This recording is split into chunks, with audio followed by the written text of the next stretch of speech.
യുവ സംരംഭകർക്കായി നജീബ് കാന്തപുരം എംഎൽഎയുടെ നേതൃത്വത്തിൽ അടുത്ത മാസം പെരിന്തൽമണ്ണയിൽ സ്കൈലബ് കോൺക്ലേവ് സംഘടിപ്പിക്കുമെന്ന് എംഎൽഎ മലപ്പുറത്ത് വാർത്താ സമ്മേളനത്തിൽ അറിയിച്ചു. AI പ്രമേയമാക്കിയാണ് കോൺക്ലേവ് സംഘടിപ്പിക്കുന്നത്. സ്കൈലബ് കോൺക്ലേവിന്റെ മൂന്നാമത് എഡിഷൻ മാർച്ച് 25-26 തീയതികളിൽ പെരിന്തൽമണ്ണ ഷിഫ കൺവെൻഷൻ സെന്ററിലാണ് നടക്കുന്നത്.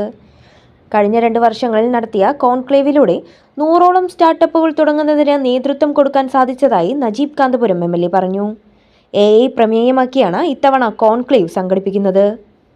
ഈ തവണ മാർച്ച് 25-26 തീയതികളിൽ വളരെ വിപുലമായ പദ്ധതികളോടെ ഒരു വലിയ കോൺക്ലേവ് പെരിന്തൽമണ്ണയിൽ വെച്ച് നടക്കുകയാണ്. സ്കെയിലപ്പ് AI എന്ന പേരിലാണ് ഇത്തവണത്തെ കോൺക്ലേവ് നടത്തുന്നത്.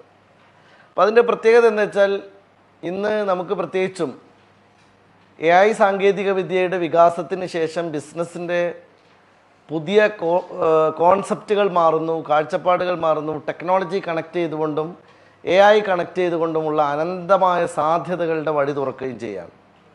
അതിന് ഏറ്റവും നല്ല എക്സ്പേർട്സ് ആയിട്ടുള്ള ആളുകളെ കൊണ്ടുവരികയും ഗവൺമെൻറ്റിൻ്റെ ഭാഗമായിട്ടുള്ള അതുപോലെ തന്നെ സർക്കാരേതര ഏജൻസികളുടെ ഭാഗമായിട്ടുള്ള കേരളത്തിലെ വളരെ പ്രധാനപ്പെട്ട സംരംഭകരുടെ വ്യവസായികളുടെയൊക്കെ സാന്നിധ്യം ഉണ്ടാക്കുന്ന ഒരു വലിയ പരിപാടിയാണ് സ്കെയിലപ്പ് കോൺക്ലേവിൻ്റെ ഈ 3ാം എഡിഷൻ നടത്തുന്നത്.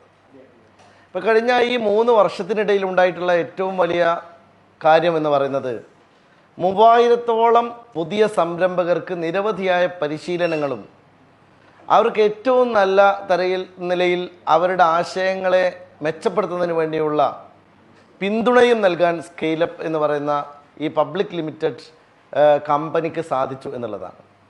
കേരളത്തിലെ വളരെ പ്രമുഖരായിട്ടുള്ള വ്യത്യസ്ത മേഖലയിൽ പ്രവർത്തിക്കുന്ന സംരംഭകരുടെ ഒരു കൂട്ടായ്മയാണ് ഇതിനെ നയിക്കുന്നത്. Perinthalmanna EMS memorial cooperative hospital 150 കോടി രൂപ മുതൽ മുടക്കി അത്യാധുനിക സംവിധാനങ്ങളോടെ നിർമ്മിച്ച രജത ജൂബിലി കെട്ടിട സമുച്ചയം ഫെബ്രുവരി 14 രാവിലെ 9:30 ബഹുമാന്യനായ കേരള മുഖ്യമന്ത്രി ശ്രീ പിണറായി വിജയൻ ഉദ്ഘാടനം നിർവഹിക്കുന്നു. ഈ ചടങ്ങിലേക്ക് ഏവർക്കും സ്വാഗതം.